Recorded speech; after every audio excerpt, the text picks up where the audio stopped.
sessions with a prayer. Sharada Sharadam Bhojavadanam Vadanambuje Sarvada Sarvadasmakam Sannidhim Kriyat Shruti Smriti Purananam Alayam Karunalayam Namami Bhagavat Pada Shankaram Loka Shankaram Shankaram Shankaracharyam Keshavam Badarayanam Sutrabhashyakrito Vande Bhagavantau Punah Punah Ishvaro Gururatmeti Murtibheda Vibhagine Vyomavad Dehaya Dakshinamurtaye Namaha. Last time we did the anatomy of Sri Chakra, so there was a lot of information. But today we shall try to go into the significance of Tantra worship or Shakti worship, as it is said. We must remember that we have diverted towards an understanding of the Sri Vidya Mantram and the Sri Chakra, because the names, many of the names in Lalita Sahasranam, particularly the one with which we started now, Srimad Bhagavakuta, like that, for all these, we need a little bit of understanding of what Sri Vidya means, the Sri Vidya Mantra is, and what Sri Chakra means. That is why I had given some time last time to an understanding of this. I know there was too much information. If you have any questions, we can spend some time dealing with those questions, and then I can go over to the names and or the description of the method of worship in Tantra. Are there any questions? So shall I proceed? In that case, we had started with Srimad Bhagavakuta Swarupa Mukha Pankaja, and that is where, and going up to, this is the 85th name Devi Lalita Sahasranama. And is it right to worship Sri Yantra on a copper plate? That is a question that has come up. You see, I must warn you here that in this session, just by hearing here whatever is being said, we cannot worship or use Sri Vidya Mantra. We should be properly initiated by a guru who teaches us from the parampara. Traditionally, the particular person should have had initiation in Sri Vidya. Here we are only dealing with Lalita Sahasranama names. In that, whatever is connected with Sri Vidya and the Sri Chakra or Sri Yantra, that part only we were dealing with here. About Sri Yantra, using it in the copper plate, you see, as I said, I am not competent to give answers on those kind of questions about the practice of Sri Vidya, because I am not a Sri Vidya practitioner. So I am only dealing with the names, and because some of these names are coming or having the context of Sri Vidya Mantram and Sri Chakra, therefore we are dealing with it. As far as I know, from what I have heard, it is not wrong, this is a two-dimensional copper plate.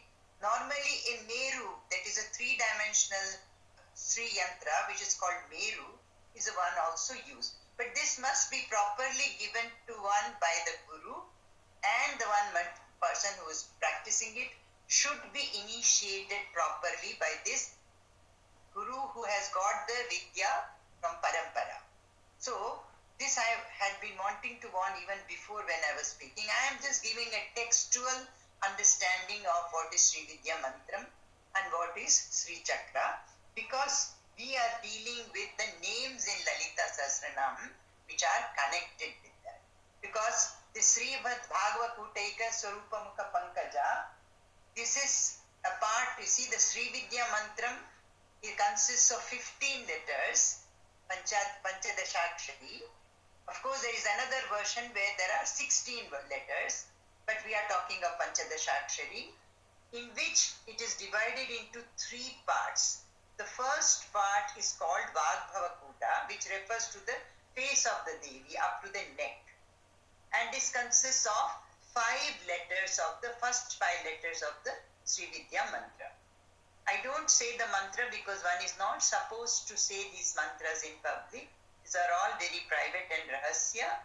Of course, people get it now in internet, that's a different question, but I wouldn't like to talk about the letters there. So the first 5 letters are the Vagbhavakuta, that is up to the neck. Then this next part, that is consisting of the next 6 letters of the Sri Vidya mantra, is called the Kamarajakuta or Madhyakuta. That is from the neck of Devi to the waist. Then from the waist down, it is called the Shakti Kuta. Now each of these has great significance, and as I told you, in the Sri Chakra, the inner triangle, which is inverted triangle, and inside that is a Bindu. But this 3-cornered triangle is called the Vagbhavakuta. Actually, this Sri Chakra is representing Shrishti, Sthiti, Laya. We had said are coming from the Laya Krama, that is from outside to inside, and I had described each of these, and which you can again listen to the record. So after the Ashtadala, there is the Chaturdashara, then the 10 triangles, outer 10 triangles called Bahirdashara, 10 triangles called Antardashara, and then 8 triangles, and then 1 triangle, the inverted triangle. So this Bindu, inverted triangle, and these 8 triangles in the red color, up to this is the this is the Samhara part. And after that, the 10 triangles, the 2 inner 10 triangles, outer 10 triangles, then the 14 triangles, up to the 8th triangle from inside is showing, that is dissolution or Samhara. And the next up to the 14 triangles, it is showing Sthiti, maintenance. And the 8 Ashtadala, the 8-petal lotus, 16-petal lotus, Bhupura is showing creation. So Srishti, starting from outside, Srishti, Sthiti, Laya. This Vagbhavakuta, actually we know that it is through words, speaking only, Shabda only, the whole creation has started. We had talked about it last time, so I don't want to repeat that. Therefore, in the Vagbhavakuta, the one who does sadhana on the Vagbhavakuta will be able to win over all the worlds. Everybody will like him. Everybody will be friendly to him. Those are the benefits that one gets. Let me spend a little more time here again. See, what is the main purpose of the Tantra worship? As I had said, in Tantra worship, you have mantram, you have the yantra. That is the Sri Chakra is the yantra here. The mantram here is the Sri Vidya mantram. Mantram, as I had said, is which is repeated, and by that repetition of the name of that or that particular sound, one is getting protection from that particular deity on whom this mantra is. And this mantra has been revealed to some great rishi, and that is why they are called mantra drishta. Therefore, this mantram, yantram and tantram. Tantra is the way in which one worships. In this Shakti worship, there are 2 paths. One is called Samayachara, the other is called Kaulamarga. Mostly what we are talking of is from the Samayachara, because I had told you I am basing it on the Bhashya of Bhaskar Rai ji. Bhaskar Rai was a Samayachara practitioner. Kaulamarga is a little more fierce, and it was connected with the outer worship of Devi. Whereas in Samayachara, it is all inner, manasika, meditation. This Sri Vidya Upasana, it is an Upasana, and you know Upasana means it is a manasika karma. That means a mental meditation. One does Upasana by concentrating on that particular deity. But in Sri Vidya Upasana, it's a little technical, as we had seen those particular, the Sri Chakra, the various layers, what they are showing us, the Bhupura Chakra, the 9 avaranas are explained there. That means if we are coming from outside from that square, which is called the Bhupura, and then we have to cross what is called Trailokya Mohana Chakra. That means we are involved in worldly desires, etc. As a result, what happens is, from the outside when we are coming in, different obstacles, we had talked about the 9 avaranas, after the Trailokya Mohana Chakra, being, enticed by the worldly desires, etc. When one concentrates on the Bhupura Chakra and meditates on the Devi, then one is able to cross over the Trailokya Mohana Chakra and come to what is called Sarvasha Paripuraka Chakra, those 16 petals. They are showing the Sarvasha Paripuraka. That means all their desires will be fulfilled when they pray to the Shaktis in that particular 16 petal. If you concentrate mentally in the mind on the Sri Chakra and in the Sri Chakra on the 16 petals, then one is getting the Sarvasha Paripuraka. That means all their desires will be fulfilled. But again, what happens? Even in all the worldly desires are fulfilled, one is not satisfied. One feels very disturbed because, always the Vishaya Sukha will bring with them dukkha. So there is one which is the Sarva Samshobhana Chakra, which is represented by the 8 petals. When the person worships by concentrating on these 8 petals, there are methods of doing. I'm not going into detail. So, when one concentrates on that Sarva Samshobhana Chakra and is able to cross over by the grace of Devi, they reach the 14 triangles in that Sri Chakra, which is called the Sarva Saubhagya Chakra. Sarva Saubhagya Dayaka Chakra. That means again they get all the auspicious things. Even that is not very satisfactory for the sadhaka, one who is wanting to attain liberation. These are all again impediments, obstacles. So once he crosses the Sarva Saubhagya Dayaka Chakra, the 14 triangles, and reaches the outer 10 triangles, he reaches what is called Sarva Artha Sadhaka. That is, he is able to get all the objects that he is asking for. But as we said that this is not the final goal, and one who is able to cross the Sarva Artha Sadhaka Chakra reaches Sarva Rakshakara Chakra. That is, he is getting protection from all the sides because of Devi's grace. And what does this do to him in the next level? Once he crosses the Sarva Rakshakara Chakra, Sarva Roga Hara, that means he has no mental or physical disease because of Devi's grace. So he is very much now near that inner Bindu, getting nearer and nearer to the inner Bindu. And here it is a Samhara. That is, he will start giving up things. There will be Vairagya. And therefore he will get Sarva Siddhi. Sarva Siddhi Prada is that inverted triangle, which is also the Vagbhava Kuta. And finally, crossing all these, he will reach the final place where Shiva and Shakti are one. That is Aham Brahmasmi, that level. So that is the Sarva Anandamaya. This is Brahmananda. So this is how in the Shakti worship, one is using this yantra, concentrating on the yantra and also corresponding to the different parts of the yantra. The sadhaka will keep his hands on different parts of the body which represent in certain ways that particular chakra and concentrate and do upasana on that. And will be able to cross these avaranas or the obstacles and reach. This is the broad picture of the Sri chakras as a yantra, how it is used with the mantra. So he will be repeating the Sri Vidya mantra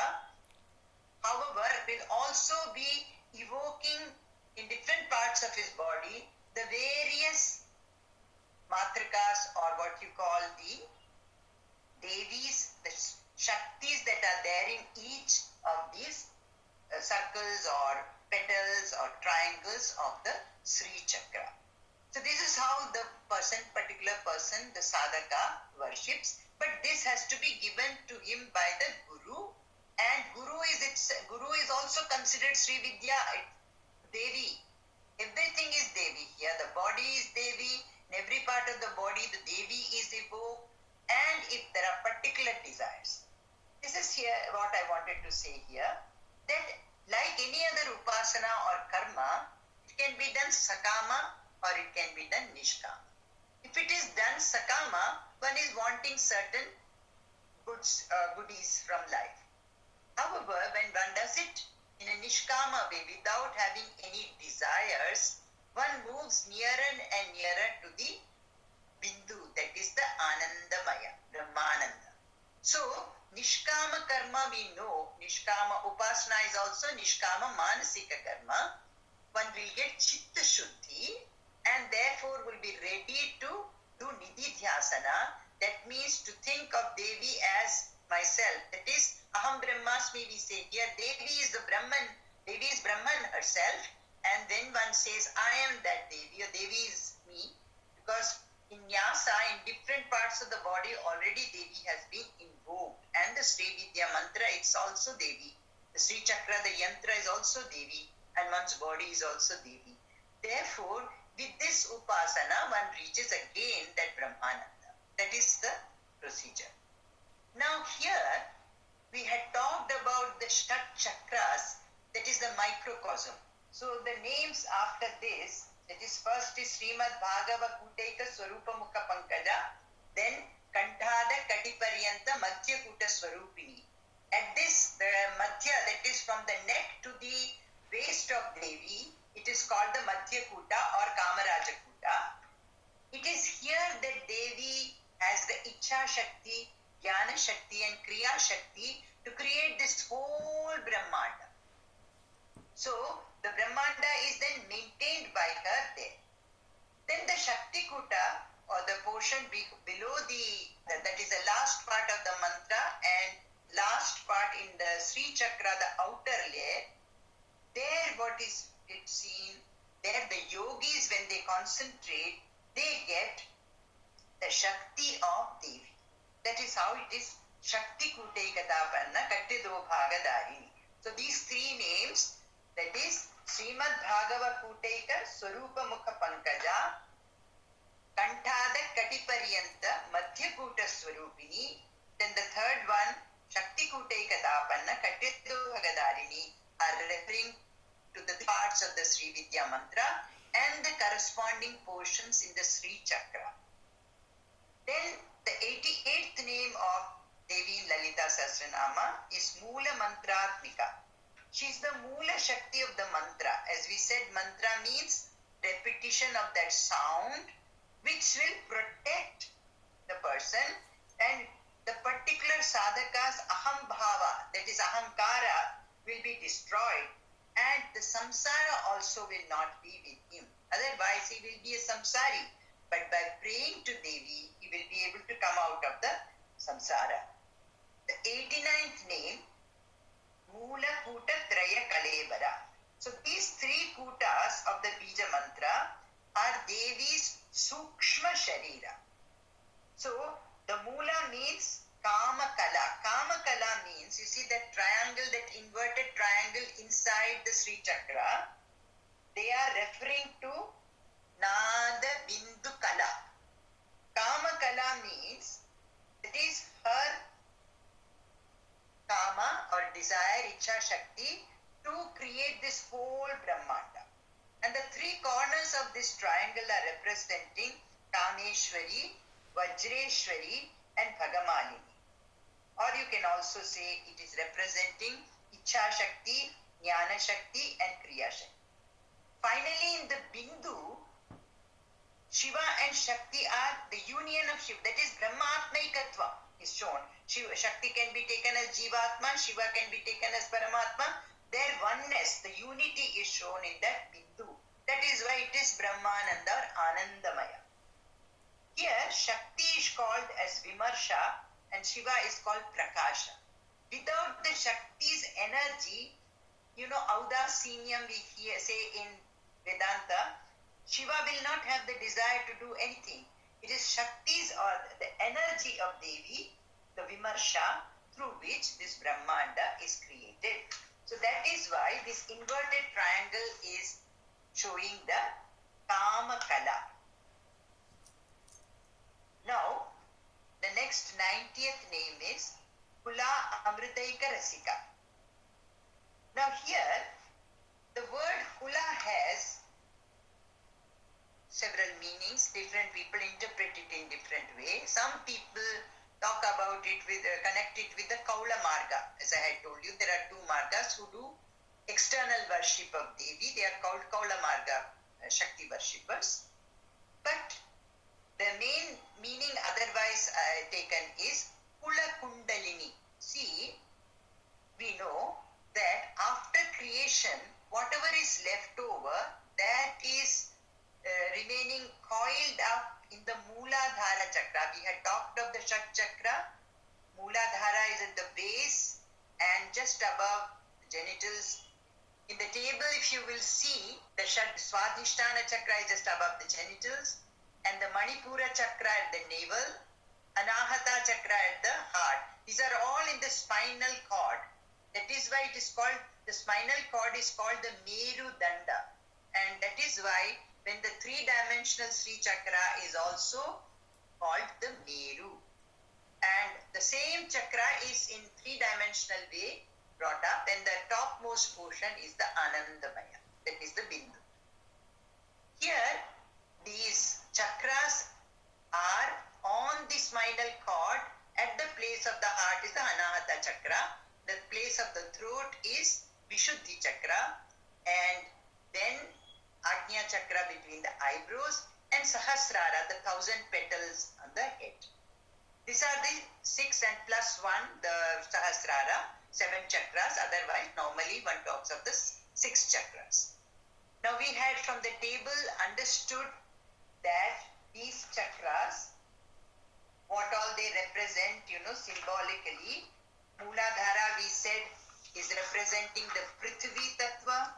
Ganesha is the Devata, and from this part, Devi is controlling the bones in the body, Asti.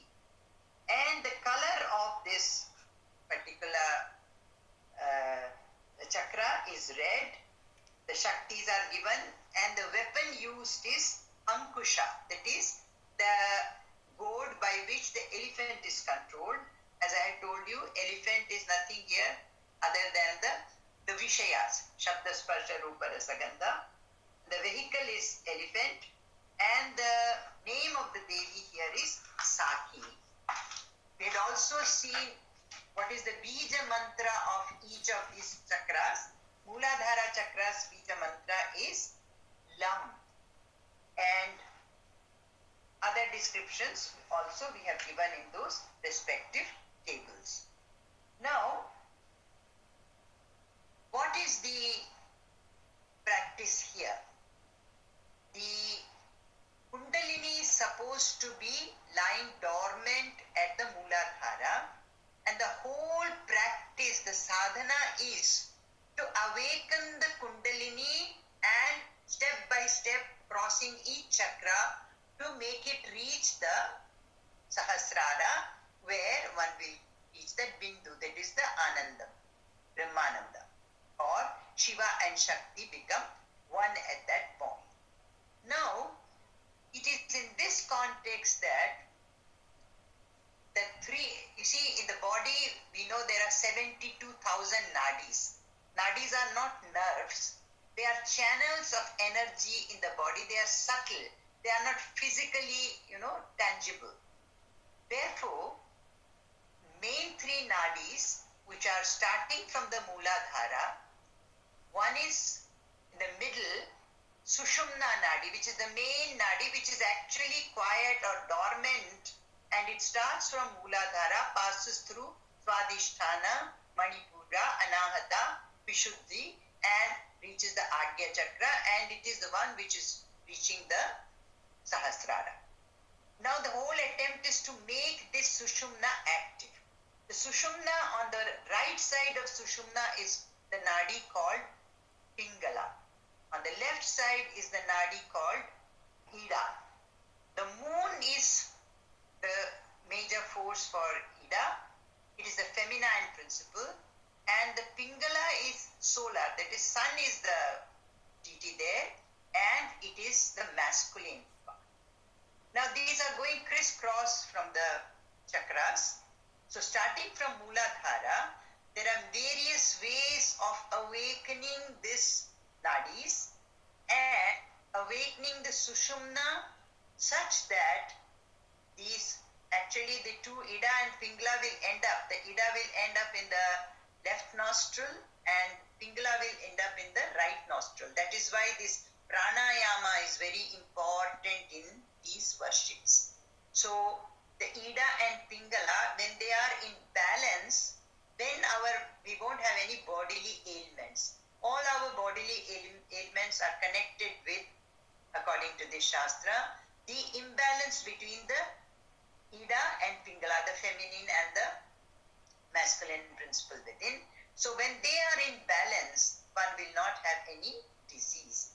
And then these end up, as I said, Ida ends up in the left nostril, Pingala ends up in the right nostril, but Sushupna goes piercing through the Ajna Chakra to the Sahasrara. Now, by the various worship of Sri Chakra with the Sri Vidya Mantram, one again evokes at each point the chakras, the devatas, and contemplates on each of these chakras, visually imagines them in their dhyana. And gradually from one chakra, when one moves up and up, one is coming to more subtle regions. That means their mind will be able to grasp more subtle things. So the Mooladhara is the grossest, from which each time you go up and up.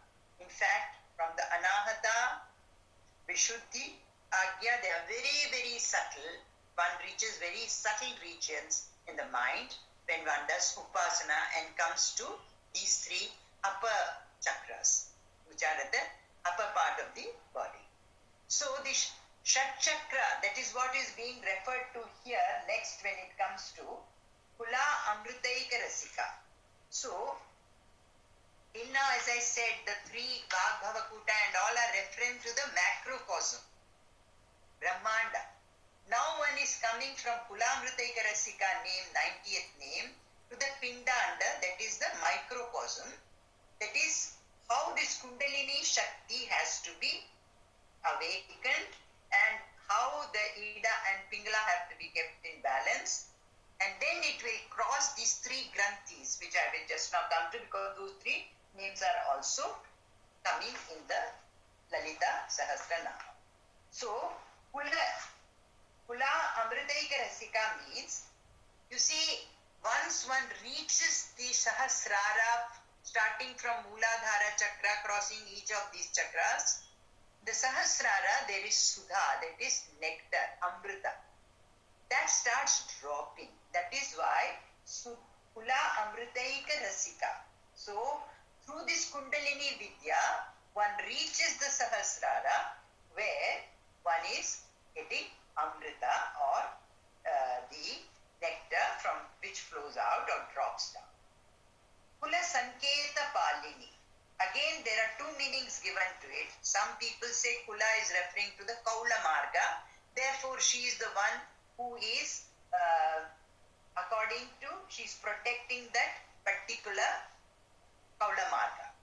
But if you take the meaning of Kula as Kundalini, Kula Kundalini, then what it refers to is she is helping one in the Kundalini sadhana, that is moving from Mooladhara to the higher and higher chakras and the Sushumna becoming active.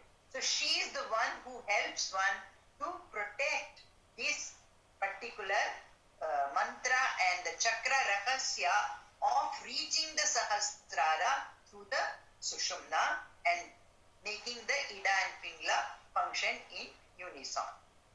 The other meaning, as I said, is that she's guarding the esoteric doctrine of the Kaulas. Again, Kulangana.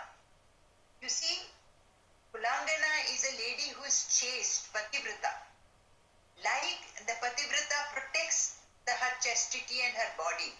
In the same way, the practitioners of Sri Vidya are supposed to protect the Sri Vidya Rahasya. It should not be shared with everybody. As in the very beginning we had said that Agastya Muni asked Bhagavan Hayagriva that why you didn't tell me? He said it's a rahasya. It should be only given to one who has got Shraddha. That is why she is to be guarded like a Kulangana, and it can also be understood as that the Sri Vidya should be kept very, very pure. Then Kulantastha. She is situated in the Kula. Now, again, Kula here, as I said, can mean the Kaula Marga or this particular Kula Kundalini Shastra. So she is situated in the Kula, that is this path of Kundalini. Therefore, she is the innermost reality of the Kula path. Kaulini is the 94th name. So, here, you see, Shiva is also called as Akula and Shakti is called as Kula. Therefore, in this, Kula can mean sometimes the body or even country. That is, she is worshipped by everyone. This whole Brahmanda is her Kula. That can be another meaning given to it. And she is Kaulini because she is in union with Shiva. Therefore, she is also called Kaulini. The 95th name, Kulayogini. See, according to the Kaula Marga, they do, as I said, Bahya Puja or outer worship, external worship of Devi.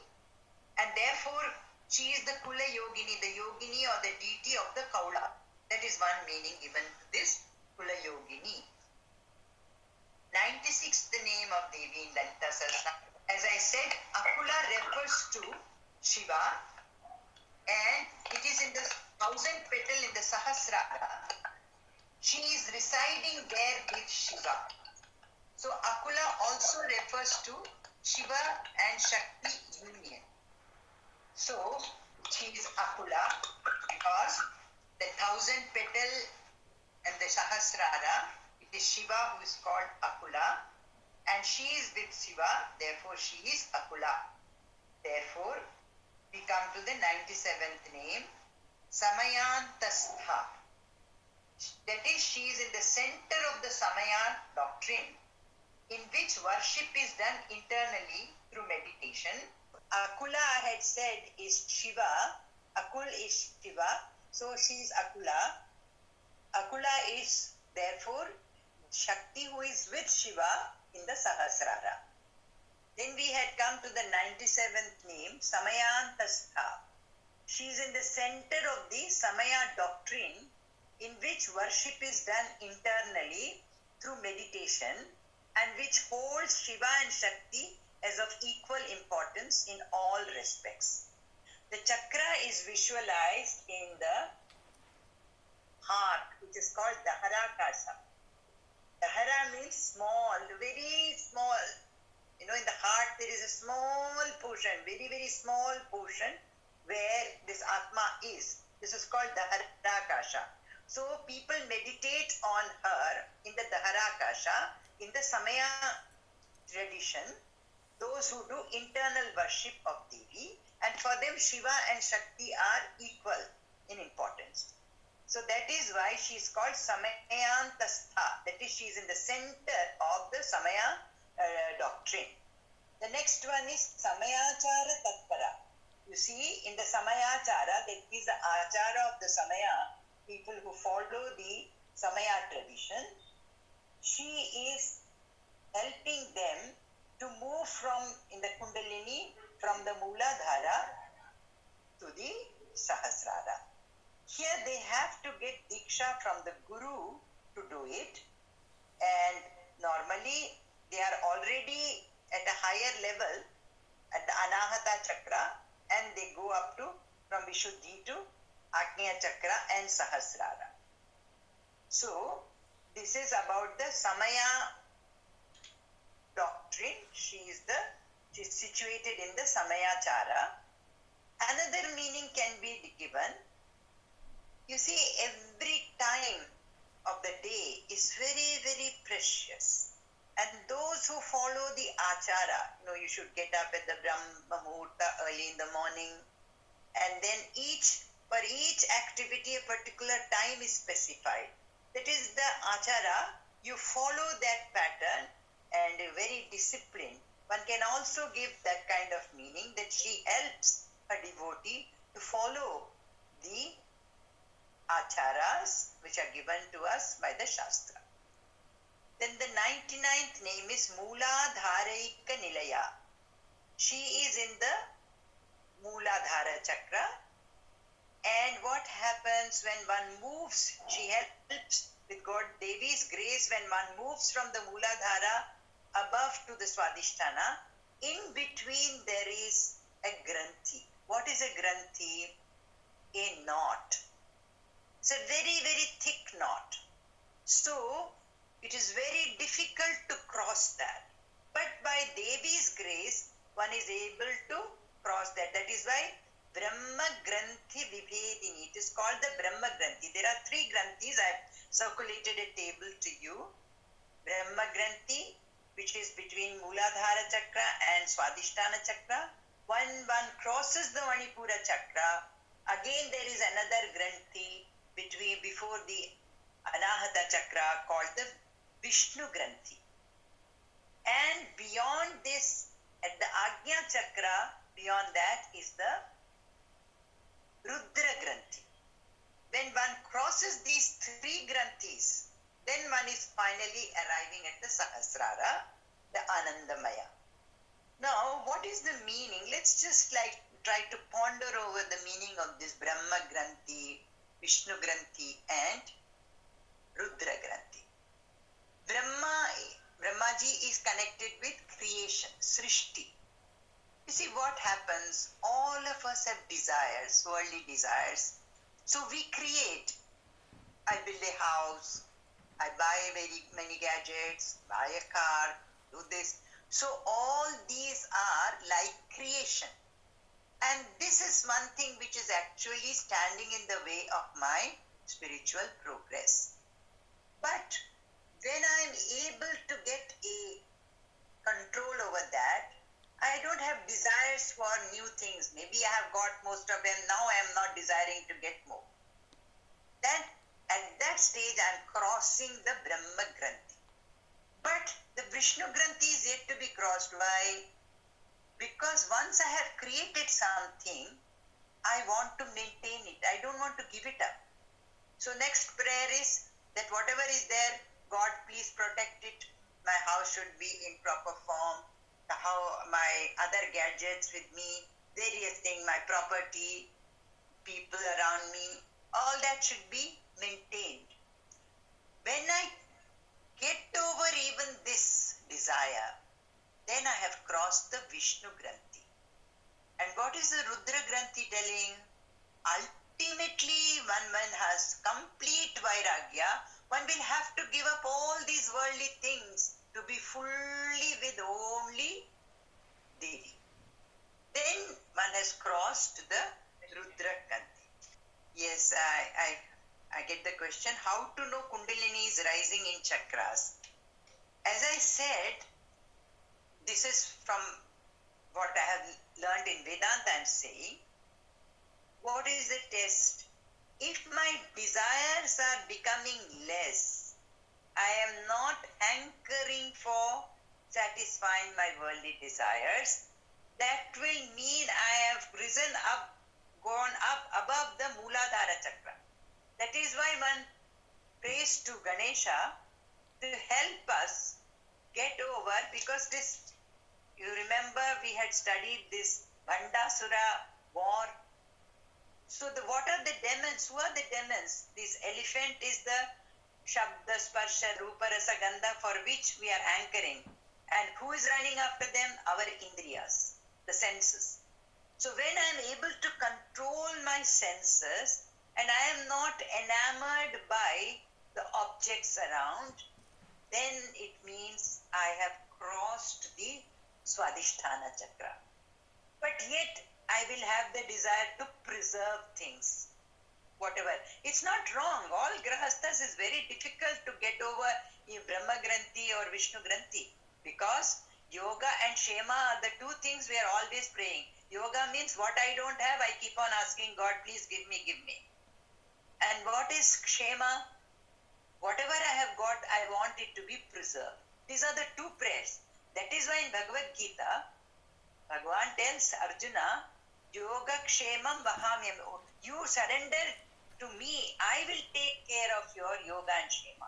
But you don't keep on asking for yoga and Shema. I know what is yoga, what is good for you, and what is your Shema, I will take care. That is why we have to go beyond this desire to create and also sustain.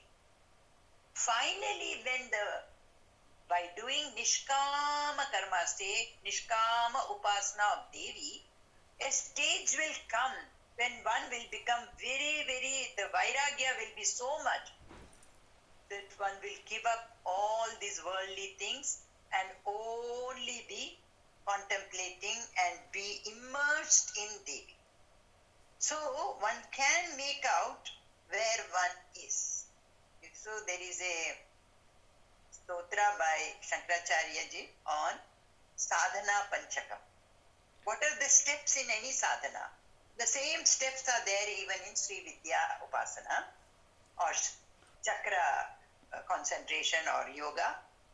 That is, in the first stage, one has to do Nishkama Karma to get over Kama, Krodha, Lobha, Moha, Mada, Matsarya.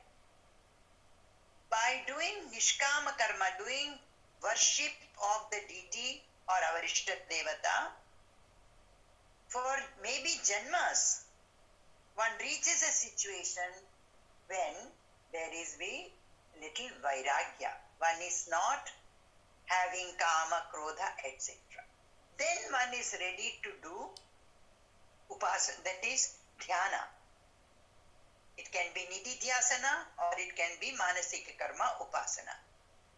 And that when that is also done nishkama way, what is the result? One gets vairagya. One can measure. See, in Sadhana Panchaka, Shankaracharya ji says that first give up bhavas. Don't have any illusion that there is sukha in this samsara. Go on finding out the fault. Jara, marana, roga, all these are dukkha's. Contemplate doshas. Jara means old age. Marana, death we are seeing. We are seeing illness. And yet we don't get vairagya. We think we will escape all this. It's not like that. So when one is able to reach that position, he says, Nijagriha turnam vinirgamyata. Leave your home and look for a guru and do seva of the guru and learn from him the way of attaining God. So that one can measure where one is. When one is not able to do dhyana, one should do karma. Karma means do worship, but try to do this worship with desireless. It's very, very difficult. But that is the practice that is advocated in any upasana or any worship of any deity. And here's also in the Sri Vidya upasana. Are there any other questions? So we can move to the other names. So we had come up to the 98 Samayachara Tatpara. Mooladharaika Nilaya. She is in the Mooladhara, and as we move up, she helps one to pierce through the Brahma Granthi, which is between the Mooladhara and Swadhisthana. Further again, now up to this 100 names comes in the Tapani Kala. Remember we had said that Lalita Sahasranamam 1000 names are divided into 10 kalas, 100 each. So the 100th name is Brahma Grantha Vibhedini. Brahma Granthi Vibhedini. After that, the Dhumrika Kala starts, the third one. That is the third chapter, let us say. So the 101st name is Manipuranta Rudita. Again, Vishnu Granthi Vibhedini. She is situated in the navel in the Manipura Chakra, and as you proceed, she helps you to pierce through the Vishnu Granthi. Further, when the mind, you reach the Ajna Chakra, your Ajna Chakra is representing the mind. And everything mental, one has got a very subtle mind to understand subtle things. Beyond that is this Rudra Granthi. By praying to Lalita Devi, one would be able to pierce through the Rudra Granthi also and reach Sahasrara Bhujarudha. Arudha means one will be able to climb up to the Sahasrara Bhuja. That is the thousand petal lotus at the Shiras. And once you reach there, what happens? Sudha Sarabhi Varshini. Nectar flows, drops from there. Sudha means nectar, and that starts dropping from the Sahasradala Padma. That is, one gets Ananda. Then Tadillata Samaruchi. She is like lightning, very, very bright at that position. And Shat Chakro Parisamstita. She is situated above all these 6 chakras at the Sahasrara. And what is there in the Sahasrara? Mahasakti. Mahasakti means she is in union with Shiva. So the Shiva-Shakti union is being talked of in Mahasakti, Asakti. Mahasakti Kundalini. She is residing in the Kundalini from the Mooladhara to in each chakras. And what is she like? Visantutaniyasi. She is very, very fragile, let us say, or krisha, they say, no? Very thin, like the stalk, fiber of a lotus stalk. That thin as the fiber, the lotus stalk you try to pierce through, their fibers will come out. She's as thin as that fiber. That means she's so subtle, very, very sukshma. So all these names, we will be able to understand better the more we understand the Sri Vidya mantra and the Sri Chakra and the forms of worship, either of the Samayachara tradition or the Kaula Marga tradition. Those are the names that have been that we were studying here from the Lalita Sahasranam of Devi. So, the more we understand Sri Chakra and the Sri Vidya, we will be in a better position to understand these names. That is why I ventured into giving a broad idea. As I said, we should not take this as a Upadesha to do this practice.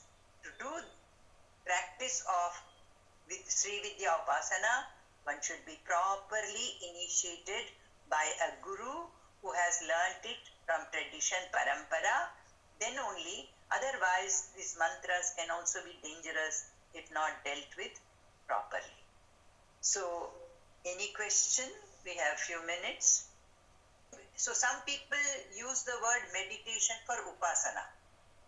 But if you use the name meditation for nididhyasana, then that has to be done only after one has got vairagya from samsara by doing nishkam karma.